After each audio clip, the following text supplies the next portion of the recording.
21 janvier, nous avons débuté une médiation avec le gouvernement pour essayer de faire avancer cette négociation qui est complètement bloquée par l'inaction du gouvernement Legault.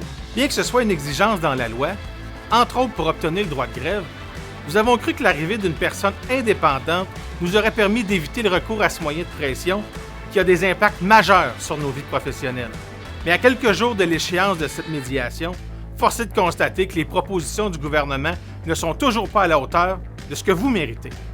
Il n'y a rien de concret pour lutter contre la surcharge, rien de significatif pour lutter contre l'exode des centres jeunesse, rien pour favoriser le développement de la pratique professionnelle et rien pour favoriser l'attraction et la rétention de la main-d'œuvre de nos professions. Bref, rien pour améliorer vos conditions de travail alors que vous êtes au front depuis 1 an pour lutter contre la COVID. Ça fait maintenant 16 mois qu'on négocie. Le gouvernement exige toujours des reculs injustifiés dans vos conditions de travail. Prenons par exemple leur demande de permettre aux établissements de pouvoir vous faire travailler jusqu'à 12 heures dans la même journée avant d'avoir droit à du temps supplémentaire. Les impacts d'une telle demande signifieraient des reculs importants dans vos conditions de travail. Votre horaire de travail serait complètement désorganisé, sans compter que vous auriez moins d'heures rémunérées en temps supplémentaire. Pour en ajouter, en ce qui concerne les impacts de la pandémie, le gouvernement refuse toujours d'octroyer la prime de 8 % et la prime escalier à plusieurs d'entre vous qui devraient en bénéficier.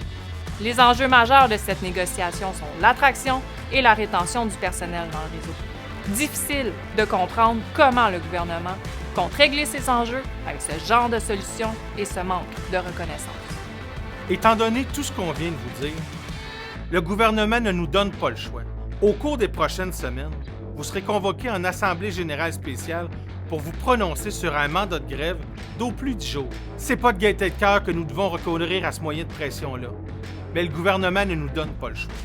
Malgré que vous êtes au front dans la lutte contre la COVID-19, le gouvernement ne s'investit pas sérieusement dans cette négociation. Il fait toujours la sourde d'oreille à nos demandes et profite du fait que vous êtes consacrés entièrement à la lutte contre la pandémie pour étirer indûment les négociations.